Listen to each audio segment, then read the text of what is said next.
నమస్కారం ఘంటారావానికి స్వాగతం. ముందుగా ప్రధానాంశాలు. సీఎంతో గొడవపడి మరీ మంగళగిరిలో పనులు చేయిస్తున్నా ప్రజలిచ్చిన మెజార్టీని బాధ్యతగా తీసుకున్నానన్న లోకేష్.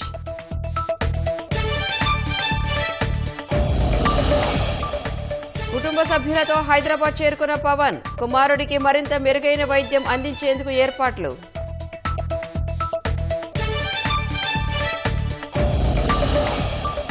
డంపింగ్ యార్డుని తలపిస్తున్న కృష్ణా పరివాహక ప్రాంతం, మున్సిపల్ సిబ్బంది సేకరించిన చెత్తని నదిలోనే పారేస్తున్న వైనం.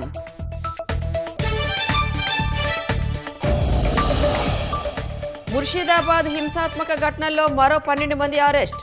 వక్ఫ్ చట్టంపై కొత్తగా ఎక్కడా నిరసనలు జరగలేదన్న పోలీసులు.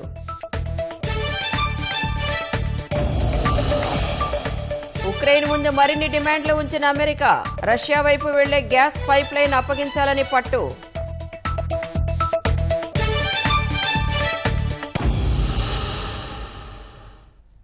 మంగళగిరి ప్రభుత్వ ఆసుపత్రిని దేశంలోనే అగ్రగామిగా నిలిపేందుకు కృషి చేస్తామని మంత్రి నారా లోకేష్ తెలిపారు. అత్యాధునిక వసతులతో నిర్మించనున్న 100 పడకల ఆసుపత్రికి మంత్రి కందుల దుర్గేష్తో కలిసి ఆయన భూమి పూజ చేశారు. ఆసుపత్రి నిర్మాణ నమూనాలను మంత్రులు పరిశీలించారు. గత ఎన్నికల సమయంలో మంగళగిరి వాసులకు అత్యాధునిక ఆసుపత్రి నిర్మిస్తామని హామీ ఇచ్చానని, దానిని నెరవేర్చబోతున్నందుకు సంతోషంగా ఉందన్నారు. మంగళగిరి టిడ్కో నివాసాల వద్ద దివిస్ ల్యాబొరేటరీ ఏర్పాటు చేసిన సురక్షిత తాగునీటి పథకాన్ని లోకేష్ ప్రారంభించారు.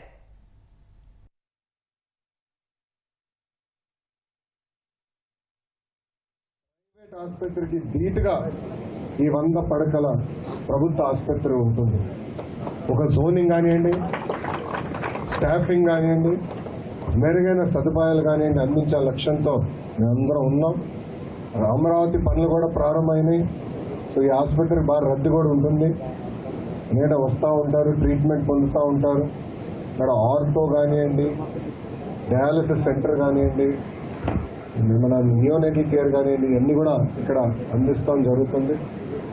సో డీ అడిక్షన్ సెంటర్ కూడా గౌరవ సభ్యులందరూ కూడా నాతో మాట్లాడి డీ అడిక్షన్ సెంటర్ కూడా ఇక్కడ ఉండాలి, తలసీమియా సెంటర్ కూడా ఇక్కడ ఉండాలని కమిటీ సభ్యులు ప్రతి కూర్చున్నప్పుడు వాళ్ళు కోరటం జరిగింది. వాళ్ళ కోరిక మేరకు కూడా అది కూడా ఈ హాస్పిటల్లో పెట్టడం జరిగింది. ఇట్లా ఎన్నికల ముందల మంగళగిరి ప్రజలకి నేను ఇచ్చిన హామీలు ఒక పద్ధతి ప్రకారం నిలబెట్టుకుంటా ముందరికెళ్తున్నా. అహర్నిశలు మంగళగిరి ప్రజల కోసం మేము కష్టపడతాం. నా లక్ష్యం ఒకటే, అన్ని రంగాల్లో మంగళగిరి నంబర్ 1 ఉండాలి. దాంట్లో భాగంగా ప్రజలు కూడా మీ పైన కూడా బాధ్యత ఉంది. ప్రభుత్వం చేపడుతున్న కార్యక్రమాలకి మీరు సహకరించాలి. ఇట్లా పార్కులు, కళ్యాణ మండపాలు, భూగర్భ డ్రైనేజ్, ఆసుపత్రి, అన్ని కార్యక్రమాలు మంగళగిరిలో మనం యుద్ధ ప్రాతిపదికన చేస్తాం, ఒక ఆదర్శంగా చేద్దాం. అధికారం చేపట్టిన ఏడాదిలోపే రాష్ట్రం మొత్తం మంగళగిరి వైపు చూసేలా 1000 కోట్ల ఆస్తిని ఇళ్ల పట్టాల రూపంలో పేదలకు పంపిణీ చేశామని మంత్రి లోకేష్ అన్నారు. మంగళగిరి ప్రజలు తనకిచ్చిన మెజార్టీతో విమర్శలకు సౌండ్ లేకుండా పోయిందన్నారు. ప్రజలు తనకిచ్చిన మెజార్టీని ఓ బాధ్యతగా తీసుకుని అహర్నిశలు కష్టపడతానని హామీ ఇచ్చారు. సంవత్సరం పూర్తయ్యే లోపలనే 3000 కుటుంబాలకి ఈరోజు బట్టలు పెట్టి పసుపు కుంకాలతో కూటమి ప్రభుత్వం మీకు పట్టాలు అందజేస్తుంది. అమ్మా, మీరందరూ ఒక్కసారి గుండెపైన చేయబెట్టుకుని ఆలోచించండి. ఈ కార్యక్రమం ప్రారంభించేటప్పుడు తెలుగుదేశం పార్టీ నాయకులు, జనసేన పార్టీ నాయకులు, బీజేపీ నాయకులు మీ ఇంటికి వచ్చారు, కొలతలు తీసుకున్నారు అధికారులతో సహా. మీ దగ్గర నుంచి ఒక కప్పు కాఫీ తాగలా, ఒక వాటర్ బాటిల్ కూడా తీసుకోలేదు తల్లి. అంటే ఒక పారదర్శకంగా రాష్ట్రం మొత్తం మన వైపు చూసి ఇట్లా చేయొచ్చా, ఇంత బాగా చేయొచ్చా అని ఆలోచించే విధంగా మేము చేశాం తల్లి. 1000 కోట్ల విలువైన భూమిని మీకు శాశ్వత హక్కు కూటమి ప్రభుత్వం కల్పిస్తుంది. తల్లి, ఈరోజు ఇస్తున్న మీ పట్టా 2 వారాల తర్వాత వెళ్ళి రిజిస్టర్ చేసుకోవచ్చు. 2 సంవత్సరాల తర్వాత అమ్మే హక్కు కూడా మీకు వస్తుంది. అలా అని మీరు అమ్మద్దమ్మా, ఎవరు అమ్మద్దు. ఎందుకంటే రాష్ట్రం మొత్తం మంగళగిరి వైపు చూస్తుంది తల్లి. మంగళగిరి కోసం ఒక కొత్త ప్రాజెక్ట్ తీసుకొస్తున్నాం. అది భూగర్భ డ్రైనేజ్, భూగర్భ నీరు, భూగర్భ గ్యాస్, భూగర్భ విద్యుత్ కూడా మంగళగిరి ప్రజలకి మేము అందించబోతున్నాం. ఆ కార్యక్రమం వచ్చే జూన్ మాసం నుంచి ప్రారంభిస్తున్నాం. అమ్మా, 2019లో నేను ఓడిపోయినప్పుడు అందరు ఎగతాళి చేశారు. చంద్రబాబు నాయుడు గారిని కూడా అవమానించారు. శాసనసభ సాక్షిగా అన్నారు, లోకేష్ని గెలిపించలేకపోయావు, మీరు మాట్లాడేది ఏంటని. కానీ ఈ రోజు మీరు నాకు ఇచ్చిన మెజారిటీ దెబ్బకి అక్కడి నుంచి సౌండే లేదు తల్లి. ఈ రోజు నేను ఎక్కడికి వెళ్ళినా నాకు గౌరవం పెరిగిందంటే దానికి కారణం మంగళగిరి ప్రజలు నాకు ఇచ్చిన మెజారిటీ. ఆనాడు మీకు చెప్పా, మీరు నాకు ఎంత ఎక్కువ మెజారిటీ ఇస్తే అంత కొండంత బలమని. ఈరోజు బాబు గారు కానివ్వండి, మా బోలా శంకరుడు కానివ్వండి, మా పవనన్న గారితో కానివ్వండి, వాళ్ళతో గొడవ చేసి యుద్ధం చేసి పనులు చేయించగలుగుతున్నానంటే దానికి కారణం మీరిచ్చిన మెజారిటీ. అదొక బాధ్యతగా నేను స్వీకరించాను. అహర్నిశలు కష్టపడతా. నా లక్ష్యం ఒకటే, అన్ని రంగాల్లో మంగళగిరి నంబర్ 1లో ఉండాలి తల్లి. కానీ అన్ని రంగాల్లో నంబర్ 1 ఉండాలంటే ప్రజల సహకారం కూడా చాలా చాలా అవసరం ఉంటుంది. సంవత్సరం నేను ఈ కార్యక్రమం చేస్తా తల్లి. 2వ సంవత్సరం నేను కర్ర పట్టుకుని తిరుగుతా తల్లి. అందరు నవ్వుతున్నారు. కర్ర పట్టుకుని తిరుగుతా. ఎవరిని ఇంటి ముందర చెత్తుంటే మీ ఇంట్లోకి వస్తా, మిమ్మల్ని బయటికి తీసుకొచ్చి మీరు నేను ఇద్దరం కలిసి చెత్త ఎత్తుతాం. ఎందుకంటే పారదర్శకంగా ఉండాలంటే ప్రజల సహకారం నాకు చాలా అవసరం. స్వచ్ఛత ఒక ఉదాహరణ మాత్రమే. రాబోయే రోజులు అన్ని కార్యక్రమాలు మన భాగస్వామ్యం అవుతాం. ఎక్కడికి వెళ్ళినా మంగళగిరి పేరు వినపడాలి. ఏ కార్యక్రమం చేసినా మంగళగిరి పేరు వినపడాలి. దానికి నేను అహర్నిశలు కష్టపడతా. నాకు మీ సహకారం ఉంటుందని ఆశిస్తూ, ఈ కార్యక్రమం జయప్రదం అయిందంటే మనం చేయగలుగుతున్నాం అంటే దానికి కారణం ఆయన ప్రోత్సాహం. ఎప్పుడు ఫోన్ చేసినా, ఎప్పుడు మెసేజ్ పెట్టినా ఇసుకోకుండా ఓపిక్గా ఫైల్ ని సెక్షన్ నుంచి కేబినెట్ వరకు తీసుకొచ్చి కేవలం మంగళగిరి ప్రజలకే కాదు ఆంధ్ర ప్రజలకి ఆయన చేసిన మేలు మనందరం మరవలేమని ఈ సభాముఖం తెలుపుకుంటూ, రాష్ట్రంలో రోజురోజుకు పెరుగుతున్న ఎండలు మండిపోతున్నాయి. 40 డిగ్రీలకు పైగానే ఉష్ణోగ్రతలు నమోదవుతున్నాయి. 30 మండలాల్లో తీవ్ర వడగాలులు వీస్తున్నాయి.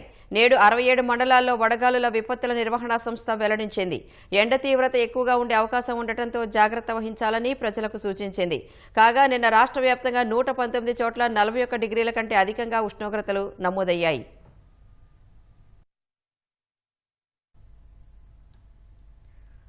సత్యసాయి జిల్లా పరిగి మండలం ధనాపురం క్రాస్ హైవేపై ఓ ఆటోని గుర్తు తెలియని వాహనం ఢీకొట్టింది. ప్రమాదంలో 3 మహిళలు మృతి చెందగా 8 మందికి గాయాలయ్యాయి. 14 మంది వ్యక్తులు ఆటోలో కోటిపి చౌడేశ్వరి ఆలయానికి వెళ్లి వస్తుండగా ఘటన జరిగింది. మృతులు రొద్దం మండలం దొడగట్లకు చెందిన అల్వేలమ్మ, ఆదిలక్ష్మమ్మ, శాకమ్మగా గుర్తించారు. క్షతగాతులను హిందూపురం ప్రభుత్వ ఆసుపత్రికి తరలించారు. తెల్లవారుజామున 5 గంటల సమయంలో ఒక ఆటో యాక్సిడెంట్ జరిగింది. ఈ ఆటోలో 14 మంది రొద్దం మండలం దొడగట్టకు సంబంధించిన గ్రామ వాస్తవ్యులు హిందూపురం రూరల్ మండలం కొట్టిపిలో చౌడేశ్వరి టెంపుల్లో రాత్రి నిద్ర చేసి ఉదయాన్నే వాళ్ళు స్వగ్రామానికి బయలుదేరి వెళ్తుండగా ధనాపురం క్రాస్ కట్ సమీపంలో ఏదో గుర్తు తెలియని ఒక వాహనము వెనుక నుంచి ఢీకొట్టగా అందులో 3 మహిళలు అక్కడికక్కడికే చనిపోవడం జరిగింది. 8 మంది దాకా గాయపడినారు. అందులో 2 పరిస్థితి కూడా విషమంగా ఉంది. చట్టపరంగా కేసు నమోదు చేసి దర్యాప్తు చేసి వాహనం ఇప్పటివరకు గుర్తు రాలేదు, దానిపైన ఎంక్వైరీ చేస్తున్నాము. అది వాహనం ఏదో త్వరలో పట్టుకుని కేసు నమోదు. సత్యసాయి జిల్లాలో జరిగిన రోడ్డు ప్రమాదంలో 3 మహిళలు చనిపోవడంపై సీఎం చంద్రబాబు తీవ్ర దిగ్భ్రాంతి వ్యక్తం చేశారు. మృతుల కుటుంబాలకు సానుభూతి తెలిపారు. బాధిత కుటుంబాలకు అండగా ఉంటామని భరోసా ఇచ్చారు. ప్రమాదంలో గాయపడిన వారికి మెరుగైన వైద్య చికిత్స అందించాలని అధికారులను ఆదేశించారు.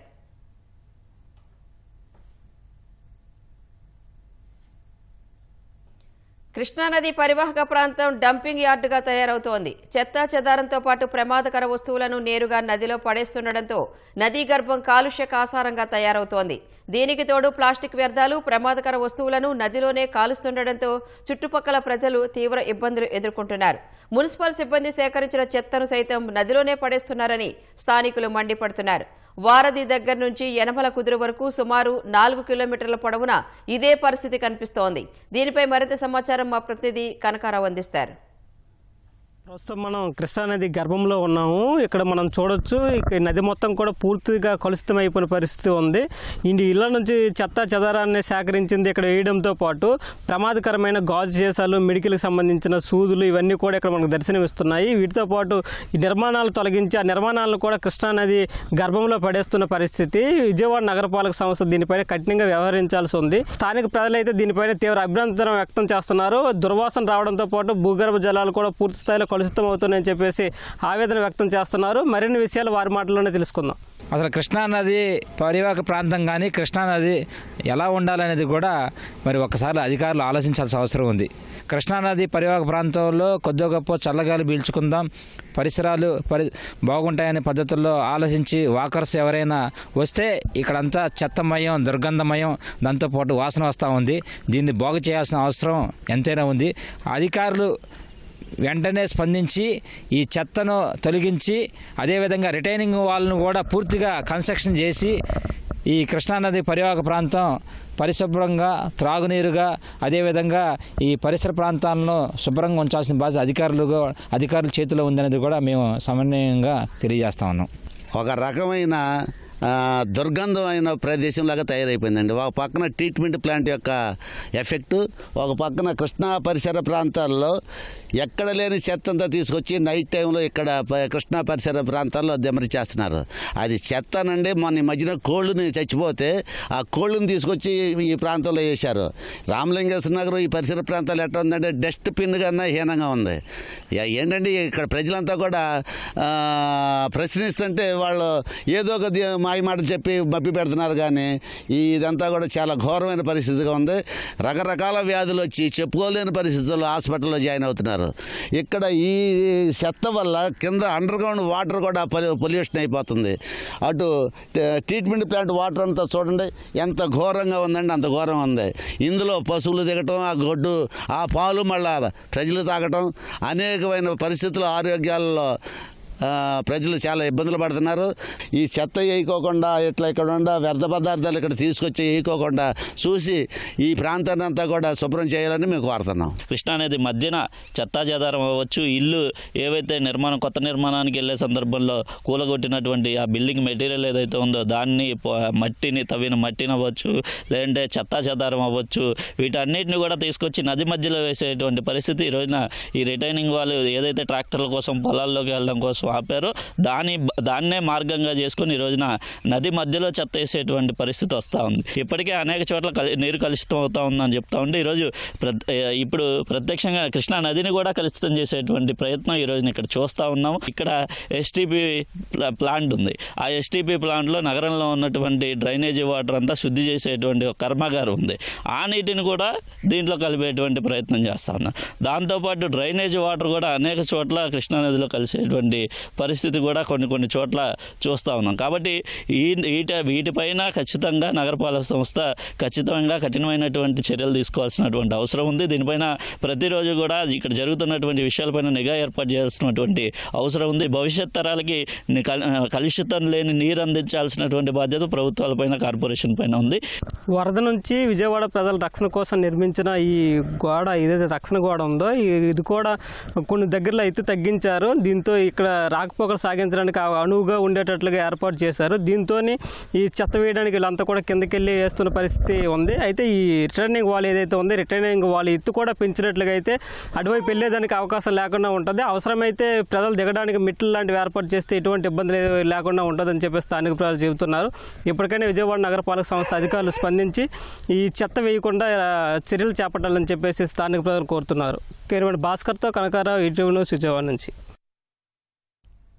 ఉప ముఖ్యమంత్రి పవన్ కళ్యాణ్ కుటుంబ సభ్యులతో కలిసి సింగపూర్ నుంచి హైదరాబాద్ కు చేరుకున్నారు. ఈ నెల 8న సింగపూర్లో జరిగిన అగ్ని ప్రమాదంలో చిన్న కుమారుడు మార్క్ శంకర్ కాలికి, చేతులకు గాయాలయ్యాయని ఆయన సింగపూర్ వెళ్లారు. అక్కడి కేకే మదర్ అండ్ చైల్డ్ ఆసుపత్రిలో మార్క్ శంకర్ కు వైద్యం అందించారు. ప్రధాని మోదీ పవన్ తో ఫోన్లో మాట్లాడి ఘటన గురించి తెలుసుకోవడంతో పాటు సింగపూర్లోని భారత హైకమిషనర్ తో మాట్లాడారు. భారత హైకమిషనర్ కార్యాలయం నేరుగా మార్క్ శంకర్ వైద్య సేవలను పర్యవేక్షించింది. సింగపూర్ ఆసుపత్రిలో 5 రోజుల పాటు వైద్య సేవలు పొందిన తర్వాత నిన్న రాత్రి పవన్ కళ్యాణ్ సతీమణి అన్నా లెజినోవా, కుమారుడు మార్క్ శంకర్, కుమార్తె పొలను అంజనాతో హైదరాబాద్ కు చేరుకున్నారు. పవన్ ఎక్స్ వేదికగా స్పందిస్తూ ప్రధాని మోదీకి ధన్యవాదాలు తెలిపారు. కష్ట సమయంలో తనకు అండగా నిలిచి సింగపూర్లోని అధికారుల ద్వారా అందించిన సహాయం మరువలేనిదన్నారు. తాను విశాఖ మన్యంలోని అడవితల్లి బాట కార్యక్రమంలో ఉండగా ప్రమాద సమాచారం అందిందని, సకాలంలో జోక్యం చేసుకుని తన కుటుంబానికి అపారమైన శక్తిని, ఉపశమనాన్ని కలిగించారంటూ ప్రధాని మోదీకి కృతజ్ఞతలు తెలిపారు. మరోవైపు పవన్ సతీమణి అన్నా లెజినోవా శ్రీనివాసునికి మొక్కులు చెల్లించుకునేందుకు నేడు తిరుపతి వెళ్లనున్నారు. కుమారుడు అగ్ని ప్రమాదం నుంచి బయటపడినందుకు రేపు ఉదయం శ్రీవారిని దర్శించుకుని మొక్కులు చెల్లించనున్నారు.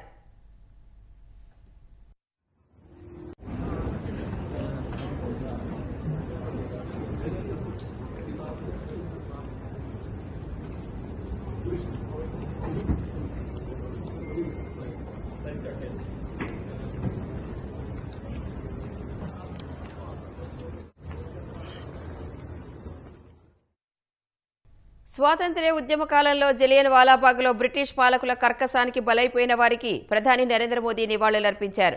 1919లో జరిగిన దారుణ మారణకాండను రాబో తరాలు కూడా గుర్తుంచుకుంటాయని పేర్కొన్నారు. 1919 ఏప్రిల్ 13న రౌలత్ చట్టాన్ని వ్యతిరేకిస్తూ అమృత్సర్లోని జలియన్ వాలాబాగ్లో శాంతియుతంగా సమావేశమైన వందలాది మందిపై బ్రిటిష్ దళాలు విచక్షణారహితంగా కాల్పులు జరిపాయి.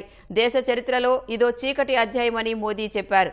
వారి ప్రాణత్యాగం దేశ స్వాతంత్ర్య సంగ్రామాన్ని కీలక మలుపు తిప్పిందని వివరించారు.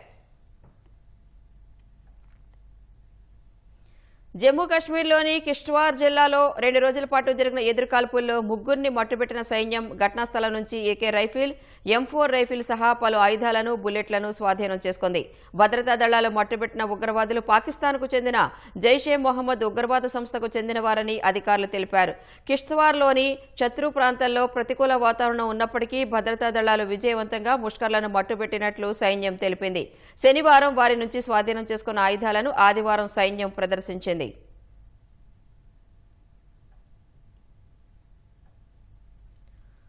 వక్ఫ్ సవరణ చట్టాన్ని నిరసిస్తూ పశ్చిమ బెంగాల్లోని ముర్షిదాబాద్ జిల్లాలో జరిగిన హింసాత్మక ఘటనలకు సంబంధించి మరో 12 మందిని అరెస్టు చేశారు. కొత్తగా ఎక్కడా హింసాత్మక సంఘటనలు జరగలేదని పోలీసులు తెలిపారు. ముర్షిదాబాద్ జిల్లాలోని సుతి, దులియాన్, శంషేర్గంజ్, జంగీపూర్ ప్రాంతాల్లో పరిస్థితి ప్రశాంతంగా ఉందని చెప్పారు. ఆయా ప్రాంతాల్లో నిషేధాజ్ఞలు విధించిన పోలీసులు హైకోర్టు ఆదేశాల మేరకు బీఎస్ఎఫ్ బలగాలను కూడా మోహరించారు. ఉన్నతాధికారులు రాత్రంతా ఆయా ప్రాంతాల్లో పర్యటించి పరిస్థితిని సమీక్షించారు. హింసకు పాల్పడిన నిందితుల కోసం గాలింపు చేపట్టిన పోలీసులు ఆదివారం తెల్లవారుజామున మరో 12 మందిని అరెస్టు చేశారు. వీరితో కలిపి ఇప్పటి వరకు అరెస్టు చేసిన వారి సంఖ్య 150కి చేరినట్లు సీనియర్ అధికారి తెలిపారు. హింసాత్మక ప్రాంతాల్లో ఇంటర్నెట్ నిలిపివేసినట్లు చెప్పారు. హింసాత్మక ఘటనలపై దర్యాప్తు జరుగుతోందని, మరిన్ని అరెస్టులు జరిగే అవకాశం ఉందని వివరించారు. వక్ఫ్ సవరణ చట్టంపై నిరసనల సందర్భంగా శుక్రవారం కొందరు ఆందోళనకారులు పోలీసు వ్యాన్లతో సహా అనేక వాహనాలకు నిప్పు పెట్టారు. పోలీసులపై రాళ్లు విసిరారు. రహదారులను దిగ్బంధించారు. శనివారం కూడా కొన్ని చోట్ల నిరసనలు చెలరేగాయి. ఘర్షణల్లో 3 మృతి చెందారు. శుక్రవారం జరిగిన హింసలో 18 మంది పోలీసులు గాయపడ్డారు. చండీగఢ్ మనాలి జాతీయ రహదారిపై ప్రయాణికుల బస్సు బోల్తాపడి 31 మంది గాయపడ్డారు. బస్సు కులు జిల్లాలోని కసోల్కు వెళుతుండగా ఆదివారం తెల్లవారుజామున 4 గంటలకు అదుపు తప్పి బోల్తాపడిందని అదనపు పోలీస్ సూపరింటెండెంట్ సాగర్ చందర్ తెలిపారు. స్థానిక అధికారుల సహాయంతో వేగంగా సహాయక చర్యలు చేపట్టామని వివరించారు. గాయపడిన 31 మంది ప్రయాణికులలో 2 పరిస్థితి విషమంగా ఉందని చెప్పారు. వారిని మెరుగైన చికిత్స కోసం నెర్చౌక్ వైద్య కళాశాలకు తరలించినట్లు ఏఎస్పీ వెల్లడించారు. డ్రైవర్, కండక్టర్ సహా మిగిలిన ప్రయాణికులకు స్వల్ప గాయాలయ్యాయి. అతివేగం కారణంగా ఈ ప్రమాదం జరిగి ఉండొచ్చని పోలీసులు ప్రాథమికంగా అంచనా వేశారు. రద్దీగా ఉండే రహదారి కావడంతో ట్రాఫిక్ కొంతసేపు అంతరాయం కలిగింది.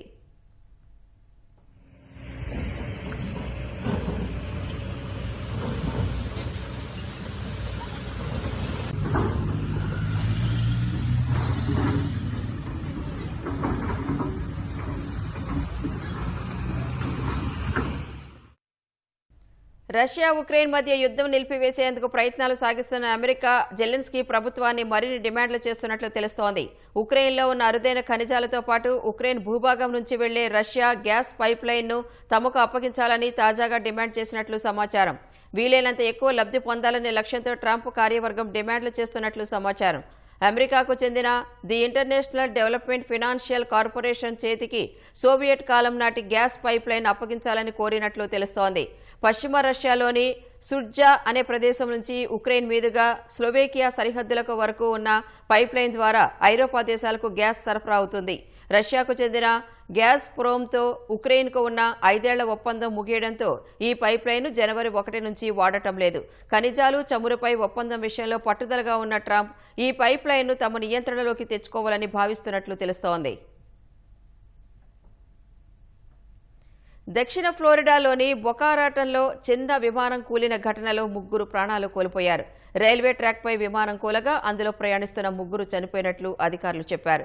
విమానంలో కూలగానే పెద్ద ఎత్తున మంటలు వ్యాపించాయని స్థానిక అగ్నిమాపక అధికారి మైకేల్ లాసల్లే చెప్పారు. మంటల ధాటికి సమీపంలోని కారులో ఉన్న ఓ వ్యక్తి గాయపడినట్లు వివరించారు. బొకారాటన్ విమానాశ్రయం నుంచి టల్లాహస్సీకి బయలుదేరిన విమానం కాసేపటికే కూలిపోయిందని America federal aviation administration FAA తెలిపింది. ప్రమాద కారణాలపై నేషనల్ ట్రాన్స్పోర్ట్ సేఫ్టీ బోర్డుతో కలిసి దర్యాప్తు చేస్తున్నట్లు FAA వెల్లడించింది.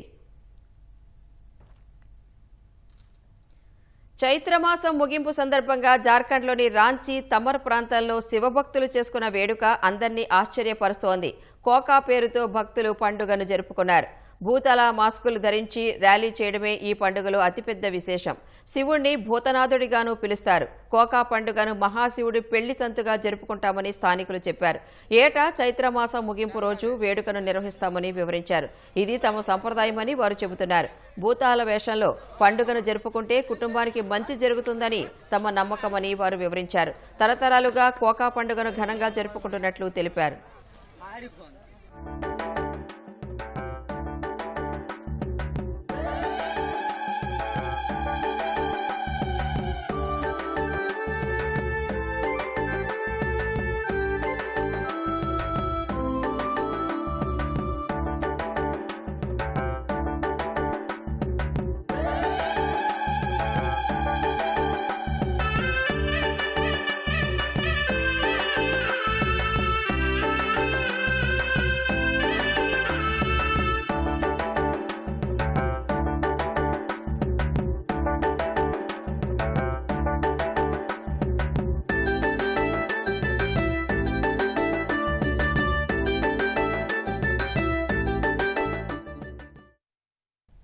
చంద్రుడి ఉపరితలంపై వ్యోమగాములు వదిలిన 96 సంచుల మానవ వ్యర్థాలను రీసైకిల్ చేసి వనరులుగా అభివృద్ధి చేస్తే 25 కోట్ల రూపాయలు ఇస్తామని నాసా తెలిపింది.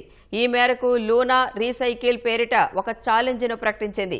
దీర్ఘకాల అంతరిక్ష యాత్రకు వెళ్లే వ్యోమగాములు తమ దగ్గర ఉండే వనరులను పొదుపుగా వాడుకోవడంతో పాటు అవసరమైతే రీసైకిల్ చేసుకుంటూ ఉంటారు. అయితే వ్యర్థాలను తిరిగి భూమిపైకి తీసుకుని రావడం సవాళ్లతో కూడుకున్న పని. అందుకే ఆ సమస్యకు పరిష్కారం కోసం నాసా ప్రయత్నాలు మొదలుపెట్టింది. చంద్రుడిపై దాగి ఉన్న రహస్యాలను తెలుసుకునేందుకు చాలా దేశాలు ఏళ్లుగా ప్రయత్నిస్తూనే ఉన్నాయి.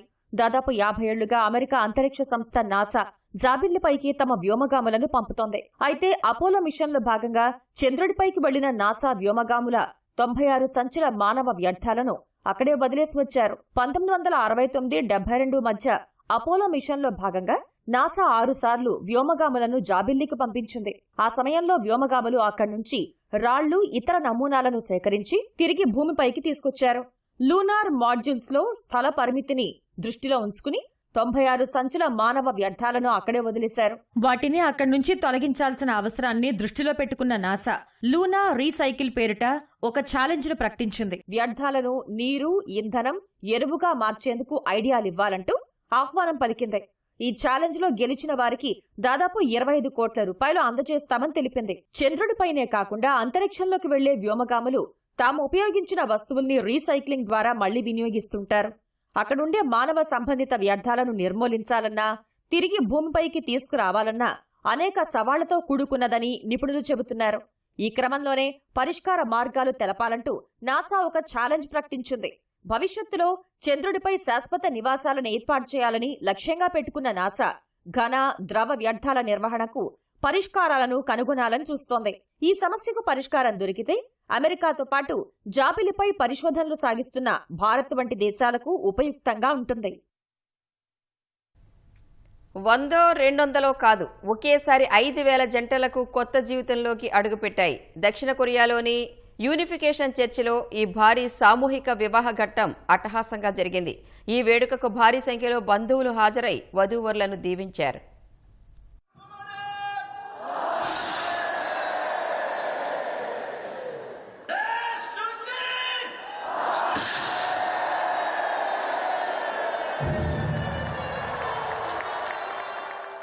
దక్షిణ కొరియా గంప్యోంగ్లోని యూనిఫికేషన్ చర్చ్ మరోసారి పెద్ద ఎత్తున సామూహిక వివాహాలకు వేదికైంది. సుమారు 5,000 జంటల వివాహ బంధంలోకి అడుగుపెట్టాయి. ఈ కార్యక్రమానికి పెద్ద సంఖ్యలో వారి బంధువులు, మిత్రులు హాజరయ్యారు. యూనిఫికేషన్ చర్చ్ వ్యవస్థాపకుడు రెవరెండ్ సన్ మ్యూంగ్ మ్యూన్ భార్య హన్హక్ జా ఈ కార్యక్రమానికి అధ్యక్షత వహించారు.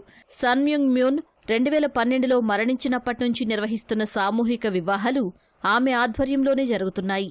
ఈ కార్యక్రమం అనంతరం నూతన జంటలను హన్హక్ ఆశీర్వదించారు. వారంతా సంతోషంగా జీవించాలని ఆకాంక్షించారు.